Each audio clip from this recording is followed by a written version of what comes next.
So think back to about 6 months ago. Oh, right. Yeah, I mean, Wall Street was just absolutely convinced that artificial intelligence was going to, write perfectly secure code. Right, and just monitor global networks autonomously. Exactly, and effectively kill the traditional cybersecurity industry. That was the narrative. It really was. There was this very loud, prevailing narrative that AI was an existential threat to, companies building firewalls and threat detection platforms. Yeah. But instead, Palo Alto Networks just turned that supposed, existential threat into a $3 billion quarter. It really is the ultimate reversal. I mean, the market just assumed AI would act as this impenetrable automated shield for enterprises, right? Mm-hmm. Like they would require less reliance on outside security vendors. But what we heard on this earnings call, it completely flips that script. How so? Well, AI isn't the ultimate shield. It is the ultimate sword. Oh, what? Yeah. And when adversaries suddenly have access to a machine speed, highly automated sword, every enterprise on the planet is forced to rook out their old defenses. Right. And buy a much thicker, vastly more expensive shield. Yeah. And if you are looking at your portfolio today, wondering why some legacy tech names are just bleeding while others are surging, well, this shift is exactly why. Absolutely. Palo Alto is currently selling the thickest shields on the market, and the enterprise world is paying top dollar for them. Top dollar. So, welcome to Talk Tickers. If you're joining us, you know exactly what we do here. We take dense corporate earnings calls, and today we are tearing apart the Palo Alto Networks Q3 2026 print. It's a big one. It is. And we translate the executive spin into plain, actionable reality for you. We're cutting through the noise to figure out exactly what drove these massive numbers. Right, and how the underlying technology is shifting. Exactly, and what this means for your hard-earned capital. So let's get right into the data, because these top-line numbers are almost, they're hard to process. They really are. We are looking at a quarter where total revenue hit $3 billion. $3 billion. $3 billion. That is a 31% jump year over year. Wow. And on the bottom line, diluted non-GAAP EPS came in at 85 cents. Right. Which, that beats the absolute high end of management's own guidance by a full nickel. You just have to pause and respect the sheer physics of a 31% top-line growth rate at a $3 billion quarterly run rate. Yeah, it's massive. It is incredibly difficult to move the needle when a company achieves that kind of scale. I mean, you are fighting the law of large numbers every single day. Yeah. To generate that kind of revenue leap, you can't just have one successful product launch. Or one good sales region. Exactly. It requires massive, sustained, compounding momentum across every single product line globally. And for anyone who invests in enterprise software, you know that the top line revenue is, it's only half the story. Barely half. Right. The real pulse of the business is found in the forward-looking indicators. And on the call, management was heavily focused on two key metrics. Right. NGS ARR and RPO. Exactly. And, these are the metrics that tell you not just what happened yesterday, but what is contractually guaranteed to happen tomorrow. Mm-hmm. So Next Generation Security annual recurring revenue, or NGS ARR, tracks the predictable subscription-based cash flow, specifically tied to their modern cloud and AI-driven products. Okay. And Palo Alto's NGS ARR just hit $8.1 billion. An $8.1 billion recurring revenue base. Yeah. Just for their next-gen products. Yeah. And that figure was up 60% year over year. It was up 60%, which is staggering. It really is. Now, to be perfectly transparent, a portion of that massive leap does include the revenue from their recent mega acquisitions. Right. Specifically, CyberArk and Chronosphere. Exactly. Those acquisitions contributed about $1.63 billion to that total ARR. Okay, so that's a big chunk. It is. But here is the critical part. Even if you strip those acquisitions out completely and just look at the business they already owned. Just the organic growth. Right.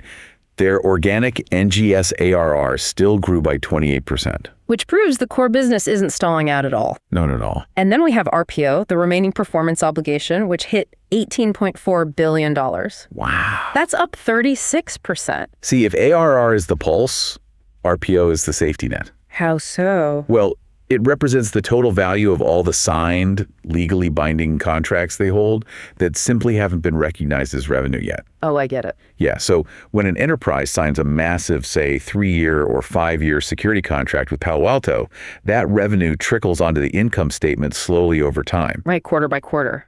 Exactly. But the entire lifetime value of that contract sits in the RPO today. Got it. So having $18.4 billion in the backlog tells investors that enterprise customers are locking themselves into the Palo Alto ecosystem for the long haul. The switching costs are getting higher, and that future cash is highly secure. Okay, I hear you on the backlog. And I mean, $18.4 billion is a literal mountain of future cash. Yeah, it is. But I have to push back here because if I'm a retail investor reading through the actual income statement right now, my alarm bells are ringing. Why is that? Well, you just painted this incredibly rosy picture of 60% ARR growth and 31% revenue growth. Right. But when I look at the Jack net income, Palo Alto actually posted a loss of 22 cents per share. Yes. The GAAP loss. Yeah. I mean, are they just buying top-line revenue by swallowing massive companies like CyberArk and hiding the actual cost of doing business from investors? That's a fair question. Right. Why shouldn't I be terrified of a GAAP loss in a quarter with $3 billion in sales? That is the exact skepticism you need to bring when looking at mega cap tech earnings, especially when a company is highly acquisitive. Right. Wall Street algorithms often flinch at a GAAP loss. But as a human investor, you have to dissect the discrepancy between GAAP and non-GAAP. Okay, break that down for me. On the call, the CFO, Deepak, tackled this head on. That 22-cent GAAP loss is almost entirely driven by the financial mechanics of their recent M&A activity. So it's all from the acquisitions. Basically, yeah. When they acquired CyberArk and Chronosphere, along with smaller tuck-in deals like Koi and Porky, they incurred massive one-time transaction costs, banker fees, and heavy integration expenses. I see. It's like buying a high-performance engine, but having to pay the mechanic a fortune to retrofit your transmission while the car is literally driving down the highway. That is a perfect analogy. Exactly. And the biggest chunk of that mechanic's bill comes in the form of stock-based compensation. Oh, right. SBC. Yeah. When you acquire a highly successful tech company, the most valuable asset isn't just the code. It's the engineers who wrote the code. Exactly. To keep those elite engineers from immediately leaving after the acquisition, you have to issue them massive upfront stock grants. Because otherwise they just take their payout and go to a competitor. Precisely. So in Q3, Palo Alto's stock-based compensation spiked to 17% of total revenue just to secure that acquired talent. Wow, 17%, which obviously hammers the GAAP profitability in the short term. Right. But Deepak noted that this is a temporary distortion. Okay. They expect these stock-based compensation levels to normalize and return to their pre-acquisition run rates in about 12 to 18 months. As those retention grants fully vest and amortize off the books. Exactly. So if we take your advice and, look past the temporary M&A accounting noise, what does the actual underlying business engine look like? It looks really good. Because, a company can't survive on adjusted numbers forever. No, they can't. But when you isolate the core engine here, the unit economics are actually improving. Really? Yeah. Their non-GAAP operating margin came in at a highly robust 21.3%. Okay, that's solid. But the metric that really proves the core business is healthy is their gross margin on products. Which was what? It actually expanded by 40 basis points year over year to 78.8%. Nearly 80% gross margin. Right. So they aren't sacrificing their fundamental profitability just to chase top-line revenue or buy market share. They are simply digesting some extremely large meals they recently ate. The underlying business model is scaling beautifully across the profit and loss statement. Okay, so the core engine is printing money despite the heavy upfront costs of the acquisitions. Exactly. But that begs the question, what are they actually selling right now that is driving a 31% top-line jump? Yeah, this is the best part. Because this was the part of the call that completely blew my mind. Right. When you dig into the segment data, their hardware firewall bookings jumped nearly 40% year over year. 40%. Deepak pointed out this was the best quarter for hardware in a decade. A decade. A decade. For the last 5 years, the entire tech sector has been screaming that hardware is a dead legacy business and everything is migrating to cloud software. The cloud was everything. Right. So why in the world are massive physical metal boxes suddenly flying off the shelves in 2026? It is a fascinating structural shift, and it completely perfectly captures the evolution of how artificial intelligence actually functions in the wild. How so? Well, on the call, CEO Nikesh Arora spent a lot of time contrasting the first wave of conversational AI with this current wave of agentic AI. Yeah.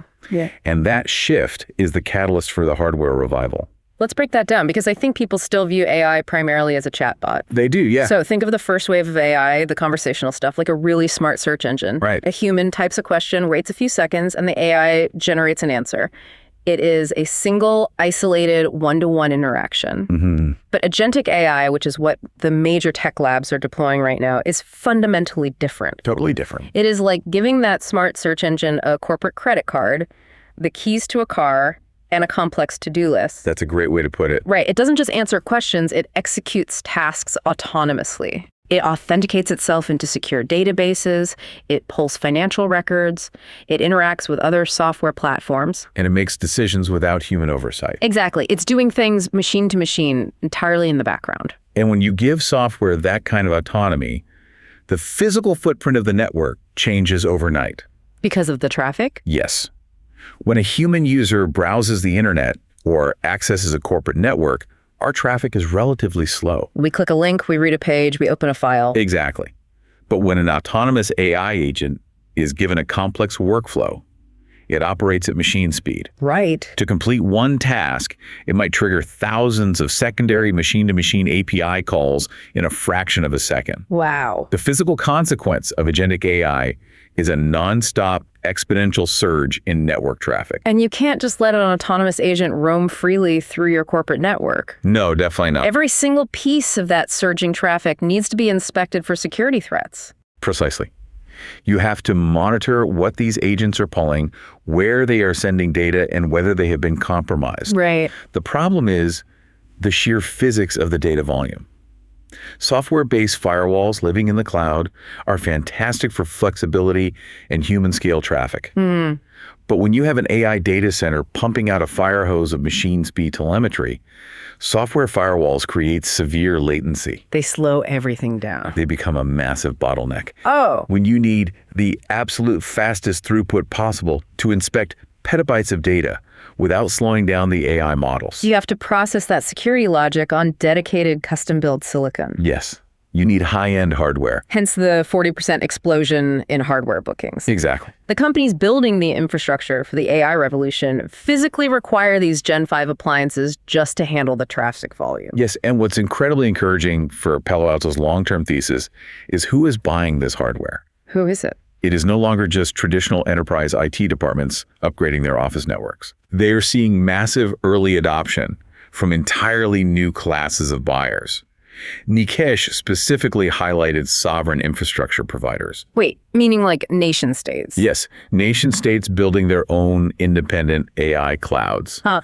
And also frontier AI research labs. Oh, wow. These are the entities building the largest, most expensive data centers in human history to train the next generation of models. And they are mandating Palo Alto hardware at the edge of those networks. So this hardware revival isn't like a cyclical fluke or a temporary bump. No, not at all. It's a structural requirement of the AI infrastructure build-out. Exactly. But, you know, hardware is just the entry point. Once they sell the box, they have to integrate the software. Right. And that brings us to the core strategy management kept hammering on the call, which is platformization. Yes, platformization. They noted they have reached 2,280 platformized customers. Which is a huge milestone. For a listener who isn't living in the cybersecurity trenches every day, explain why this metric matters so much.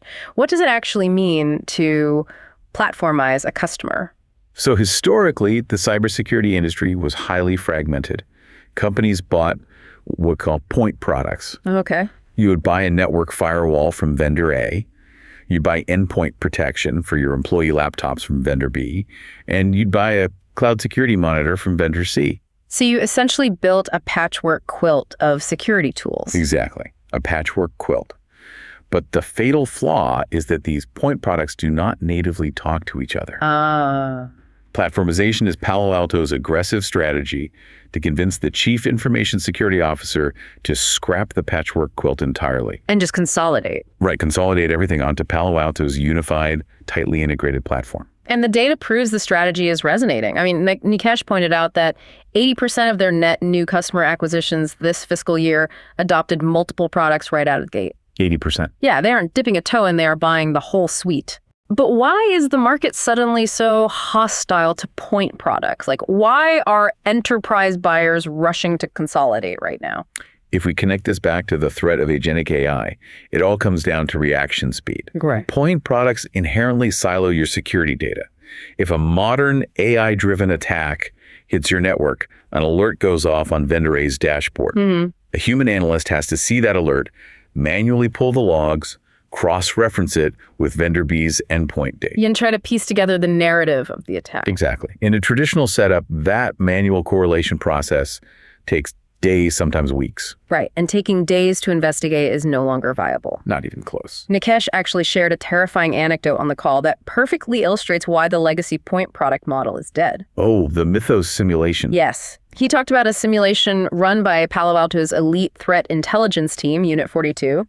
They simulated a highly advanced AI-driven ransomware campaign they called the AI model Mythos. In the simulation, Mythos breached the initial network defenses, moved laterally across the system, escalated its own privileges, identified the most sensitive corporate databases, and fully exfiltrated that data. And how long did the entire attack lifecycle take? 25 minutes. Insane. From the initial point of entry to a complete catastrophic data theft, the AI took 25 minutes. And the reality is, the typical enterprise security team still takes an average of several days just to realize they've been breached, let alone stop it. Exactly. By the time your human analyst logs in, gets a cup of coffee, and starts manually comparing alerts across 3 different security vendors... Your company's most sensitive IP is already being auctioned off on the dark web. Yeah. A human-driven point product setup physically cannot stop a 25-minute automated attack. Right. You must have a unified platform. Nikesh spent a lot of time highlighting their Cortex XIM platform, which is their AI-driven security operations center. Yeah. This thing is ingesting 17 petabytes of daily telemetry from over 125 million sensors globally. That scale of data ingestion is difficult to even comprehend. 17 petabytes a day. It's massive. But that immense scale is what creates a massive defensive moat, or what Nikesh called a powerful flywheel. How does the flywheel work? Because every piece of data, from the network hardware, from the cloud software, from the employee laptops... It's all feeding into one unified platform. Yes. So the AI can pre-analyze the threats across the entire enterprise instantaneously. Every new customer that plugs in a sensor makes the central AI model more intelligent for everyone else. Right. They shared a remarkable statistic on the call. The majority of their XIM customers are now detecting and automatically responding to complex threats in under 10 minutes. Wow, under 10 minutes. Yeah. That is the defining difference. I mean, taking the response time from days down to under 10 minutes is the difference between a minor IT headache and a headline-making CEO resigning corporate disaster. Exactly. And this critical need for a unified instantaneous response perfectly explains why their recent acquisitions are outperforming all expectations. Right, because they integrate right into that platform. Yeah. When Palo Alto bought Chronosphere and CyberArk, the market punished the stock because they feared the integration would be messy and disjointed. They usually are. But look at the actual numbers they just reported. Chronosphere, which is their observability platform, surpassed $300 million in ARR this quarter. Which is huge. That is nearly double where it was when the acquisition was first announced. We should probably clarify what observability actually means in this context, because it's a term executives throw around constantly. Yeah, that's a great idea. It's not just basic monitoring.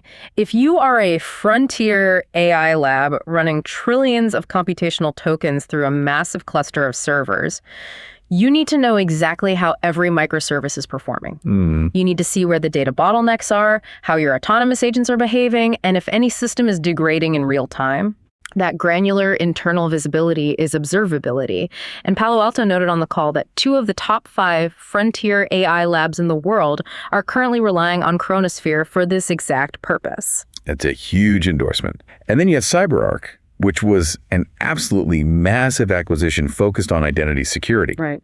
Nikesh stated that they are integrating the CyberArk technology so efficiently that they are already 3 to 6 months ahead of their original timeline for corporate synergy and profitability. Wow. Yeah, they just launched Idira, which is the combined unified identity platform. Which ties directly back to our conversation about agentic AI. Exactly. In the legacy corporate world, identity security was pretty straightforward. It was about making sure your human IT administrator had a strong password and two-factor authentication. Right. But now, every single autonomous AI agent that your company deploys acts as a new, non-human identity that needs privileged access to your sensitive databases. Yes. If you don't have a secure way to manage and monitor the identity of these thousands of AI agents, you have a catastrophic vulnerability. A huge one. A hacker doesn't need to break your firewall. They just need to hijack your AI agent's credentials. Exactly. So Palo Alto bought CyberArk specifically to own that non-human identity space, and they are executing the integration flawlessly. So we have the complete narrative for the Q3 beat. The surge in AI traffic is driving high-margin hardware sales, and the absolute necessity to fight machine speed threats is pushing enterprises to consolidate onto Palo Alto's unified, integrated software platforms. Right. We know exactly what drove the massive revenue and ARR outperformance, but looking backward only gets us so far in this market. True. If the core engine is printing money today, what are they telling Wall Street about the next 12 months? Let's look at management's forward guidance, because this is where executives put their credibility on the line. And in this macro environment where many tech companies are cautious or guiding down, Palo Alto's management raised their guidance across the board. For the full fiscal year 2026, they raised their NGS ARR guidance to a range of $8.9 billion to $8.95 billion. Huge numbers. They bumped their total revenue guidance up to over $11.4 billion. But out of all the numbers in the guidance package, there is one specific metric that should command the attention of every retail investor listening. Free cash flow. Yes. Management is projecting a 37.5% adjusted free cash flow margin for the current fiscal year. Which is fantastic. And they strongly reaffirmed their path to hitting a 40% margin by fiscal 2028. I want to put that into perspective. Please do. A 40% free cash flow margin for an enterprise hardware and software company operating at an $11 billion scale. That is truly elite territory. It means that for every single dollar of revenue that comes through the door, right, after they pay all their employees, after they pay for their real estate, after they invest in research and development, and after all, capital expenditures. Everything.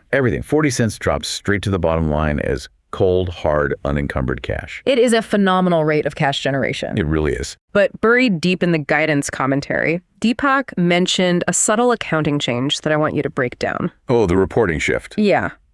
He announced that starting in fiscal 2027, management is going to completely stop the practice of breaking out their acquired versus core business metrics. Right. They're moving to unified segment reporting across three pillars: network security, Cortex, and identity. Yes. So why does a seemingly dry reporting change like that matter to someone analyzing the stock? Because in the context of a highly acquisitive tech company, a reporting change like that is management's ultimate flex. A flex. It is a massive psychological signal to the market. Historically, when a massive tech conglomerate buys another company, they will continue to break out the acquired revenue separately for years. Why do they do that? They usually do this for two reasons. Either the core legacy business is stalling out, and they want to hide that weakness behind the flashy growth of the new acquisition. Right, to mask the decline. That's exactly. Or the acquisition itself is a disaster, and they want to keep its metrics quarantined so it doesn't drag down the perception of the core business. But Palo Alto is doing the exact opposite. They are voluntarily erasing the lines. Exactly. By unifying the reporting segments into network security, Cortex, and identity, Nikesh and Deepak are aggressively telling Wall Street, we have fully digested CyberArk and Chronosphere. Right. They aren't experimental side projects or distinct corporate entities anymore. They are the fundamental engine of this company. Right. You won't even be able to tell where Palo Alto ends and CyberArk begins. Wow. It proves their absolute confidence that their M&A integration is flawless and that their platformization strategy is a functional reality, not just a marketing slide to appease analysts. Nikesh actually had a remarkably candid quote during the Q&A portion of the call regarding this exact dynamic. Yeah, it did, yeah. He acknowledged that CyberArk was their first truly massive acquisition, and the biggest fear circulating on Wall Street was that the sheer size of the deal would break Palo Alto's operational discipline. And he literally said on the call, look, mommy, I didn't break it, it's working. I loved that. Right. He knows that if he can definitively prove to the market that they can swallow a massive, complex company like CyberArk without getting integration indigestion, Whoa. Wall Street will essentially give him a blank check and the requisite multiple to do it again whenever he wants. Exactly. And the reason he can be so confident is the operational ruthlessness they are applying behind the scenes. How so? Well, that path to a 40% free cash flow margin doesn't happen by accident. No. Deepak noted they are currently consolidating over 40 distinct real estate facilities globally. Right. They are actively optimizing their cloud hosting economics by leveraging their combined scale. And they have already identified over 300 redundant IT vendors across the combined companies that they are going to cut. So they are squeezing every drop of efficiency out of the merged entities. Absolutely. Okay, we have covered an immense amount of ground. We have unpacked the top-line revenue beats. We explored the mechanics of agentic AI and why it's driving a massive hardware revival. We dissected the 25-minute ransomware threat that makes point products obsolete, and we analyzed their raised guidance and cash flow margins. That's a lot. It is time for us to synthesize all of this. What does this earnings print actually mean for you, the retail investor? If you synthesize the data, the guidance, and the broader technological shifts discussed on this call, the only logical position to take on Palo Alto Networks right now is strongly bullish. I am completely aligned with you on that. Strongly bullish. Yeah. And let's ensure our listeners understand exactly why we are making that call. For the last several quarters, the primary dark cloud hanging over this stock was integration risk. Absolutely. The market was terrified that acquiring CyberArk and Chronosphere simultaneously would bloat the corporate structure, crush their operating margins, and distract management from their core network security business. Right. This Q3 transcript proves definitively that the exact opposite happened. They didn't just integrate these companies, they accelerated their growth trajectories.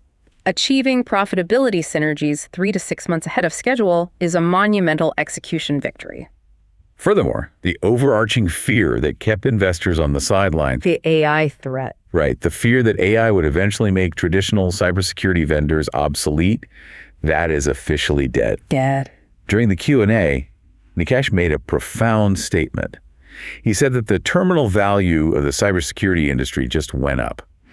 Now, for listeners who don't spend their days building discounted cash flow models, explain why an increase in terminal value changes the math on the stock. In financial modeling, terminal value represents the estimated value of a business into perpetuity. Beyond your standard forecasting period. Exactly. By stating that the terminal value went up, Nikesh is arguing that the long-term existential necessity of the cybersecurity industry is permanently expanded. Okay. Because artificial intelligence allows malicious actors to operate at machine speed, like the 25-minute automated ransomware simulation we talked about. It forces every single Fortune 500 company, every hospital, every government agency to drastically upgrade their defenses. They have no choice. They must buy incredibly expensive AI-driven defensive platforms like Cortex-XIM just to survive. The attackers received a generational upgrade, which means the global corporate defense budget just expanded permanently. So let's give the listener the actionable takeaway here. Okay. If someone is currently holding shares of Palo Alto Networks in their portfolio, how should they interpret this quarter? If you are holding the stock, you hold tight and let management do their job because they are aggressively protecting your shareholder value. Look closely at their capital allocation strategy. In Q3 alone, management utilized $1 billion in cash to buy back 6.8 million shares on the open market. At an average price of $147.69. Right. And they still have another $1 billion locked and loaded in remaining authorized capacity for future buybacks. When a management team is actively buying back $1 billion of their own stock, they are sending the loudest possible signal to the market that they believe the stock is fundamentally undervalued relative to their internal long-term projections. The platformization thesis is intact. Yes, and they are reducing the share count to amplify your future earnings per share. And what if a listener doesn't currently own the stock, but they are looking at this post-earnings dip as a potential entry point? If you are considering initiating a position, do not let that gap net loss of 22 cents scare you away. Like we said earlier. Exactly. As we discussed, that is temporary accounting friction from the acquisitions. Instead, focus entirely on the cash generation. Which is massive. Over the trailing 12 months, this company printed $4.08 billion in adjusted non-GAAP free cash flow. That equates to a 38.5% free cash flow margin. A business generating $4 billion in actual cash while simultaneously absorbing 2 massive corporate acquisitions is a financial fortress. It really is. And they are doing this right at the beginning of the AI data center hardware supercycle. Right. As more sovereign entities and frontier labs build out these massive AI clouds, they will inevitably hit the network throughput bottleneck. And they will be forced to buy high-margin hardware firewalls to secure them. Exactly. The demand catalysts we're seeing here are structural, not cyclical. The transition to agentic autonomous AI is a one-way street. It's not going backward. No. The traffic volume is only going to increase, and Palo Alto has successfully positioned their unified platform directly at the necessary choke points. I think that is the perfect summation of the bullish case. Thanks. As we wrap up today's deep dive, we always like to leave you, the listener, with a final provocative thought to mull over. Always. Something that builds directly on the facts of the earnings call, but forces you to consider the broader implications of the technology. And there is a deeply unsettling concept buried in Nikesh's prepared remarks regarding the immediate future of cyber warfare. Yes. While discussing the current capabilities of AI, Nikesh noted a critical limitation of the advanced models operating today. Right now, when these AI models attempt to operate fully autonomously, they suffer from a 25% false positive error rate. 20%. Then they consistently fail what he called the last mile of complexity. Because of that 25% error rate, human operators still have to intervene. Right. A human has to review the AI's logic to make sure it doesn't accidentally take down a critical global production system by applying a security patch incorrectly or misidentifying normal traffic as a threat. But he didn't just point out the flaw, he provided a chilling timeline. He did. He explicitly warned analysts that based on what they are seeing at the frontier labs, we're only 3 to 6 months away from these AI systems solving that last mile of complexity. Wow. We are 3 to 6 months away from these systems evolving into highly accurate, fully autonomous hacking entities operating globally. 3 to 6 months. That isn't a science fiction scenario for the next decade. That is the timeline for the very next earnings quarter. Next quarter. So as an investor, and frankly, just as a participant in the modern digital economy, you have to wonder, what actually happens when the attackers perfect that last mile? Yeah. If malicious actors achieve 100% autonomy before the defensive security systems achieve the same level of flawless automation, the volume of non-stop automated machine speed attacks will be relentless. It raises a terrifying economic question for the broader market. Defending against that kind of flawless, autonomous onslaught requires petabytes of real-time telemetry, massive cloud compute power, and incredibly expensive unified platform solutions like the ones Palo Alto is selling. Right. Which begs the ultimate question. Will the sheer overwhelming cost of defending against nonstop machine speed AI bankrupt smaller enterprises? It's a real possibility. Are we rapidly entering a future where only massive Fortune 500 corporations and well-funded nation states can afford the shield required to survive on the internet? Yeah. And if the cost of basic digital security becomes that astronomically high, what happens to everyone else in the economy? It suggests a profound structural shift in how business is conducted globally. The financial barrier to entry for a secure digital existence is getting exponentially higher every single month. It is definitely a sobering reality to consider as you watch the enterprise tech landscape evolve over the next few quarters. Absolutely. The old paradigm of human-driven cybersecurity is officially broken, and we are stepping into a very fast, very murky, entirely autonomous future. Very murky. Thank you for taking this deep dive with us today. As always, remember to keep an eye on the tickers, read past the corporate headlines, and follow the free cash flow. We will see you on the next one.